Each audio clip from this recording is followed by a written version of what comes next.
daddy. If you wanna drop the addy, give me love, give me Fendi, my Balenciaga daddy. Controversial recent ad campaign featured kids with a bear in a bondage outfit.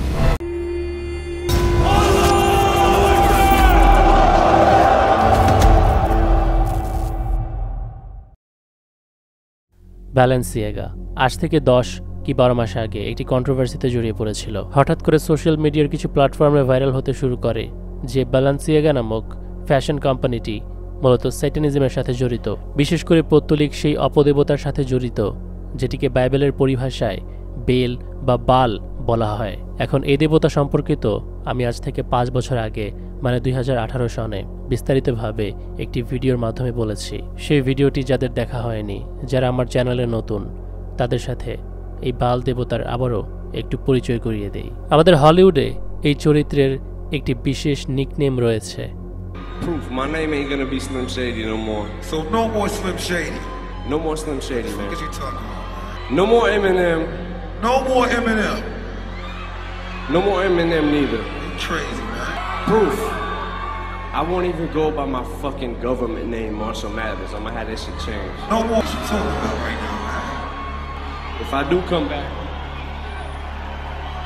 you know my new name will be? So, what's your new name gonna be, man? Rain Man. এখানে Eminem বলছে যে আমি যদি ফিরে আসি তবে আমার নতুন নাম হবে রেইন ম্যান। 2004 সনে রিলিজ করা এমিনেমের একটি গান রয়েছে যার নাম হচ্ছে রেইন ম্যান, এবং সেখানে সে বলছে আমার উদ্দেশ্য ছিল না এটা হওয়া যা আমি আজ হয়েছি এই খ্যাতির মাধ্যমে। আমার আত্মা শয়তানের কবলে। তারপর সে বলছে my new name is rain man. কিন্তু প্রশ্ন হলো তার আত্মা শয়তানের কবলে হওয়ার কারণে তার নতুন নাম রেইন ম্যান কেন হলো? কিন্তু শুধু এমিনেমই নয়, এই রেইন ম্যানের কথা অন্যান্য সেলিব্রিটিরাও উল্লেখ করেছে। বিখ্যাত ইলুমিনাতির পাপেট জে-জি রেইন ম্যানের কথা তার গানের মধ্যে উল্লেখ করছে। রিহান্না তার গানের মধ্যে ভিজুয়াল ইমেজ তৈরি করছে রেইন ম্যানের। টম ক্রুজের রেইন ম্যান মুভি রয়েছে 80-র দশকের। প্রশ্ন হলো রেইন ম্যান দিয়ে হলিউড কাকে বোঝাচ্ছে? রিহান্না এটি কার প্রতিচ্ছবি তুলে ধরেছে যার বড় বড় চোখ, 2টা শিং এবং মুখে দাঁড়িয়ে রয়েছে? এটি হচ্ছে সেই চিত্র যা রিহান্না তার এই ফ্রেমের মধ্যে বানিয়েছিল। রেইন ম্যান আর কেউই নয়, সেটি হলো পৌত্তলিক সেই বেল দেবতা যার রেইন ম্যান হয়ে ওঠার পেছনে একটি ঘটনা রয়েছে। সূরা আস-সাফাতের 124 থেকে 126তম আয়াতের মধ্যে এই ঘটনার আংশিক অংশ দেখতে পাওয়া যায়, যেখানে আল্লাহ তাআলা ইলিয়াস আলাইহিস সালাম সম্পর্কে বলছেন যে তিনিও একজন নবী ছিলেন, এবং নবী ইলিয়াস তার কওমকে বলেছিলেন তোমরা কি বেলকে উপাসনা করবে মহান আল্লাহ তাআলাকে ছেড়ে, যখন কিনা আল্লাহ তাআলাই তোমাদের ও তোমাদের পূর্বপুরুষদের প্রভু। পবিত্র আল কোরআন থেকে আমরা বেল বা বাল নামক একটি দেবতার কথা জানতে পারি, যাকে ইলিয়াস আলাইহিস সালামের সময়কালীন একটি অপদেবতা হিসেবে পরিচয় করিয়ে দেওয়া হচ্ছে। তবে এ ব্যাপারে বিস্তারিত জানা যায় পূর্ববর্তী কেতাব থেকে, যেখানে বলা হচ্ছে যে তৎকালীন টায়ার সিটি, যা বর্তমানে লেবানন, সেখানে একজন রাজা ছিল কিং আহাব নামে, এবং তার স্ত্রী ছিল ইজেবেল বা জ্যাজেবেল। লক্ষ্য করলে দেখবেন জ্যাজেবেলের নামের সাথে বেল শব্দটি রয়েছে। এছাড়াও তার বাবা এবং তার সিবলিংয়ের নামের সাথেও, যেমন তার প্যারেন্টসের নাম দেওয়া হয়েছে ইথোবেল 1, তারপর সিবলিংয়ের নাম দেওয়া হয়েছে বেল ইসার 2। খুব সম্ভবত এই মহিলার হাত ধরে টায়ার সিটিতে বেল নামক এই দেবতার আবিষ্কার হয়, যার দেহ কাঠামো ছিল গরু এবং মানুষের সংমিশ্রণে তৈরি। সেখানকার মানুষ এরপর থেকে বেল নামক এই অপদেবতার কাছে নিজেদের বাচ্চা কাচ্চা বলি দিতে শুরু করে, যার কারণে সৃষ্টিকর্তা তাদের উপর থেকে রহমত উঠিয়ে নিয়েছিলেন এবং সেখানে বৃষ্টি পড়া বন্ধ হয়ে গিয়েছিল। এবং এরপর সেখানে ইলিয়াস আলাইহিস সালামকে পাঠানো হয় রহমত হিসেবে। ইলিয়াস আলাইহিস সালাম এরপর প্রমাণ করে দেন যে আল্লাহ তাআলাই হচ্ছেন প্রকৃত সৃষ্টিকর্তা। এরপর সেখানে আল্লাহ তাআলা বৃষ্টি বর্ষণ করেন, যার ফলে বেশিরভাগ মানুষ এরপর আল্লাহ তাআলার দিকে ফিরে আসেন। কিন্তু এখনও কিছু ঘাড়তেরা শয়তানের উপাসক আছে, যারা সৃষ্টিকর্তাকে ভুলে গিয়ে, সৃষ্টিকর্তার রহমতের কথা ভুলে গিয়ে সেই বেল দেবতাকে উপাসনা করছে এবং তাকে বৃষ্টির দেবতা হিসেবে রেইন ম্যান বলে প্রাউডলি ডাকছে। অথচ এই নির্লজ্জরা ভুলে গিয়েছে ইলিয়াস আলাইহিস সালাম বেল দেবতাকে হারিয়ে সৃষ্টিকর্তার সহায়তায় বিজয় লাভ করেছিলেন। তিনি বৃষ্টি বর্ষণ করে প্রমাণ করে দিয়েছিলেন আসল সৃষ্টিকর্তাকে। তো যাই হোক, আজকে আমাদের টপিক যেহেতু ব্যালেন্সিয়াগা, সো ব্যালেন্সিয়াগার সাথে এই বেল দেবতার কী কানেকশন রয়েছে সেটাই জানবো। এটা কি কোনো কনস্পিরেসি থিওরি, মানুষের তৈরি করা ধারণা, নাকি সত্যি বেল দেবতার সাথে ব্যালেন্সিয়াগা নামক এই কোম্পানির যোগসূত্র রয়েছে? বেল দেবতার কাছে তখনকার মানুষ মূলত নিজেদের বাচ্চাদেরকে সঁপে দিত বা বলি দিত, উৎসর্গ করত।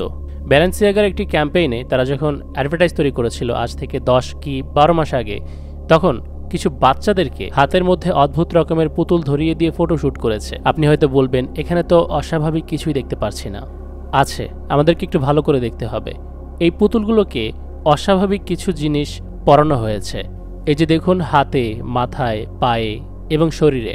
তাছাড়াও 2 চোখ 2 রকমের দেখতে। এটিকে বন্ডেজ গিয়ার বা BDSM বলা হয়। এটি এমন একটি পোশাক যা বিকৃত যৌনরুচির মানুষেরা নারীদেরকে পরিয়ে থাকে, এবং অবশ্যই এতদিন যাবৎ বিকৃত রুচির মানুষেরা নারীদেরকে এগুলো পরতে প্রভাবিত করেছে, তবে সেটি অ্যাডাল্ট। ব্যালেন্সিয়াগাও তাদের শো এর মধ্যে আগেও এমনটা অনেকবার করেছে, তবে এই প্রথমবার তারা বাচ্চাদের সাথে এই বিষয়গুলো প্রদর্শন করেছে তাদের অ্যাডের মাধ্যমে। হয়তো এটা প্রথমবার নাও হতে পারে, তবে মানুষ প্রথমবার এটাই নোটিস করেছিল। আমরা জানি বাচ্চারা নিজেদের ইচ্ছা অনুযায়ী তাদের পুতুলকে সাজায়, সেটা নিয়ে খেলা করে, এমনকি একটা সময় সেই পুতুলের মতো নিজেকেও সাজানোর চেষ্টা করে। তো এই যে এই পুতুলটিকে ডেভিলিশ সেক্সুয়াল অবজেক্ট হিসেবে সাজানো হলো এবং মেয়েটির হাতে ধরিয়ে দেওয়া হলো, তাহলে এখান থেকে মানুষের মাথায় কি মেসেজ যাবে? প্রথমত বাচ্চাদের কাছে এই কস্টিউম নর্মালাইজ হবে, স্বাভাবিক হবে। এরপর অ্যাডাল্ট যারা রয়েছে, যারা এই বাচ্চাদের দিকে দেখবে, তাদের মনের মধ্যে সাবকনশিয়াসলি শিশুকামিতার অনুভূতি তৈরি হবে। কারণ আমাদের সেক্সুয়াল ওরিয়েন্টেশন আমাদের চিন্তা চেতনার উপর নির্ভর করে। আমরা কোন দিকে বা কোন বিষয়টির থেকে নিজেদেরকে প্লেজার দেব, সেটা কিন্তু সায়েন্টিফিক্যালি বলতে গেলে আমাদের চিন্তা চেতনার ওপর নির্ভর করে। এবং সেজন্য আপনি শিশু ধর্ষণ দেখবেন, মানুষ তো পশুর সাথেও সঙ্গম করে। এর অন্যতম কারণ এটাই, বিকৃত যৌনরুচি। আর শয়তান এটাই চায় মানুষ করুক। বেল এই দেবতার মধ্যে তখন শয়তান ছিল। মানুষকে যুগের পর যুগ বিভিন্ন দেবতাদেরকে দিয়ে শয়তান পথভ্রষ্ট করেছে এবং পেছনে থেকে খারাপ কাজ করিয়েছে। বেলের কাছে যেমন বাচ্চা বলি দেওয়া হতো, বাচ্চাদেরকে উৎসর্গ করা হতো, ব্যালেন্সিয়াগা একইভাবে এই বাচ্চাদেরকে সে পথেই নিয়ে যাচ্ছে, সেভাবে উৎসর্গ করছে শয়তানের রাস্তায়। এই শয়তানের চেলারা এই কোম্পানি ডিরেক্টলি পেডোফিলিয়া বা চাইল্ড পর্নোগ্রাফিকে প্রমোট করছে। শুধু তাই নয়, এই ছবিটিতে দেখুন, এখানে নিচে তো সেই ডল রাখা আছেই সাবকনশিয়াস মাইন্ডের জন্য। এরপর এই বাচ্চার পেছনে একটি পেন্টিং করা, যা কিনা ডেভিলের। অ্যাডভার্টাইজমেন্ট করার জন্য আমরা কিন্তু জানি প্রতিটা জিনিস, ব্যাকগ্রাউন্ডের খুঁটিনাটি সব কয়টা দেখে যাচাই বাছাই করে রাখতে হয় ফ্রেমে অ্যাড করার জন্য। তো বাচ্চার পেছনে এরকম অঙ্কন করা ডেভিলের চিত্র কেন রাখা হলো? ফ্রেমের মধ্যে আরেকটি সাইন আছে যা প্রমাণ করে যে ওরা শয়তানের পূজারী। এখানে একটি মোড়ানো টেপের মধ্যে লেখা ব্যালেন্সিয়াগা, কিন্তু লক্ষ্য করলে বোঝা যাবে এখানে ডাবল এ ব্যবহার করা হয়েছে বাল শব্দটি লেখার জন্য, যা সাধারণত ব্যালেন্সিয়াগার স্পেলিং এর মধ্যে আসে না। আর এখান থেকে প্রমাণ হয় তারা বাল দেবতাকে উদ্দেশ্য করেছে। এটা চোখে পড়ার পর টুইটারে একজন পোস্ট করেছিল। তাদের এরকমই ব্যাগের আরেকটি ছবি, আরেকটি অ্যাডের নিচে আরেকটি ডকুমেন্ট রাখা দেখতে পাওয়া যায়। এটি মূলত আমেরিকার 2008 সনের একটি কেসের ডকুমেন্ট। 2004-এ ইন্টারনেট জগতে ছড়িয়ে পড়া চাইল্ড পর্নোগ্রাফিকে কেন্দ্র করে উইলিয়ামস এবং আমেরিকান সুপ্রিম কোর্টের মধ্যে এই কেস হয়েছিল। চাইল্ড পর্নোগ্রাফিকে লিগ্যালাইজ করার জন্য মূলত এই কেস লড়া হয়েছিল এবং 2008-এ আমেরিকান সুপ্রিম কোর্ট এই চাইল্ড পর্নোগ্রাফিকে নিষিদ্ধ করেছিল। প্রশ্ন হলো, সেই ডকুমেন্ট এখানে রাখার মানে কি? এটি কি উড়ে এসে এখানে পড়েছে, নাকি এই পেপার কালেক্ট করে তারপর এখানে সাজিয়ে রাখা হয়েছে? এই শিশুকামিতাকে লিগ্যালাইজ করার কেসের ডকুমেন্ট এখানে সাজিয়ে রেখে শয়তানের পূজারীরা কি বুঝিয়েছে? এখানে দেখতে পাচ্ছেন বাচ্চাটি যখন শুয়ে আছে তখন তার সামনে মদের গ্লাস সাজিয়ে রাখা। এটিও গুরুত্বপূর্ণ একটি বিষয়, সেইটানিক শিক্ষা, যা অনেকেই ইগনোর করেছে। ব্যালেন্সিয়াগার ইস্টার এগসের সময়ের ক্যাম্পেইনে তারা এই ছবিটি আপলোড করে। ছবিটি দেখতে খুবই স্বাভাবিক, একজন মহিলা টেবিলের উপর পা দিয়ে বসে আছে। ছবিটি দেখলে এরকমই খুবই স্বাভাবিক মনে হয়, তবে আসলে এখানে একটি সাবলিমিনাল মেসেজ লুকিয়ে আছে, যা একের পর এক ইনভেস্টিগেশনের মাধ্যমে মানুষের মধ্যে উঠে আসে। মেয়েটির পেছনে টেবিলে কিছু বই রাখা দেখা যাচ্ছে। সেখানকার প্রথম বইয়ের কভারে একজন নাম লেখা মাইকেল বোরম্যান্স, যার সম্পর্কে গুগলে সার্চ করলে দেখা যায় যে সে একজন পেইন্টার। তার পেইন্টগুলো বড়ই অদ্ভুত, শুধু অদ্ভুতই নয়, সেটানিজমের সাথে রিজেম্বল করে, পাশাপাশি চাইল্ড পর্নোগ্রাফি এবং ক্যানিবালিজমের সাথেও সাদৃশ্যমান। আপনি ব্ল্যাক হুডি পরা মানুষদেরকে দেখতে পারবেন, বাচ্চাদেরকে নগ্ন অবস্থায় দেখতে পারবেন, কিছু অদ্ভুত লোকেদেরকে ডান্স করতে দেখতে পাবেন।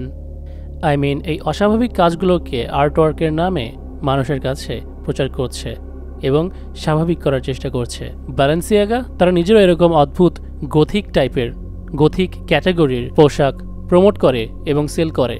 বাচ্চাদের গায়ে রক্ত মাখানো, অঙ্গ প্রত্যঙ্গ কাটা, এখানে দেখুন নিজেই নিজের হাত খাচ্ছে, এটা পিওর স্যাটানিক। আমি জানি না এগুলো দেখানোর কারণে ইউটিউব আমাকে রেস্ট্রিকশন মেরে দেবে কিনা, তবে আমি মনে করি এগুলো আপনাদের জানা উচিত। তবে ব্যালেন্সিয়াগা প্রতিটা ছোটোখাটো বিষয়ের মধ্যে চাইল্ড স্যাক্রিফাইস, চাইল্ড পর্নোগ্রাফি প্রচার করেছে, যা সেই প্রাচীনকালের বাল দেবতাকে উপাসনা করার মাধ্যমেই মানুষ করত, শিশুদেরকে বলি দিয়ে, শয়তানের উদ্দেশ্যে উৎসর্গ করে। এবার আসি ব্যালেন্সিয়াগা নামের উৎপত্তি সম্পর্কে। আমরা জানি জ্যাজাবেলের পিতার নাম কিং ইথোবাল এবং তার সিবলিংয়ের নামও এই বেল শব্দ বা বাল শব্দটি দিয়ে।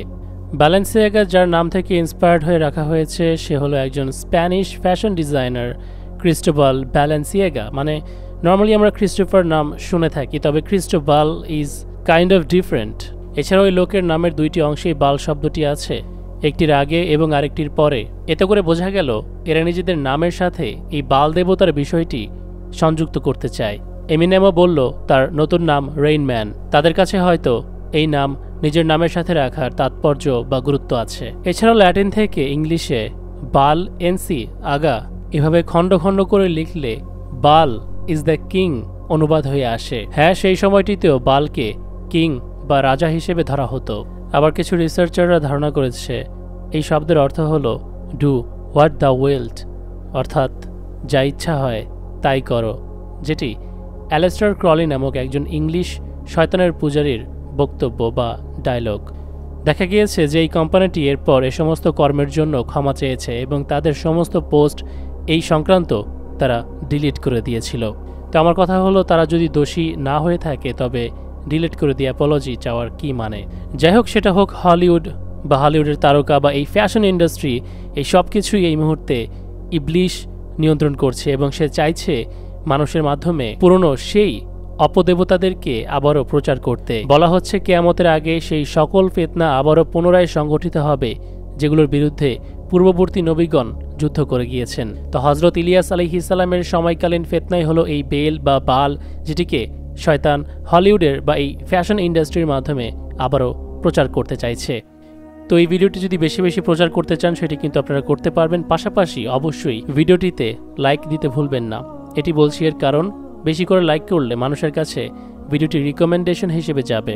আমাদের সিক্রেট রিভিল্ডের যারা ডাই হার্ড ফ্যান আছেন তারা কিন্তু চাইলেই সিক্রেট রিভিল্ডের অফিসিয়াল টি শার্ট ক্রয় করতে পারবেন। তার জন্য আপনাকে চলে যেতে হবে আমাদের official Facebook page SR Fashion ওয়্যারে। সেখানে গিয়ে মেসেজ করলেই আপনি প্রোডাক্ট সম্পর্কে জানতে পারবেন। লিংক পিন কমেন্টে দিয়ে দিচ্ছি।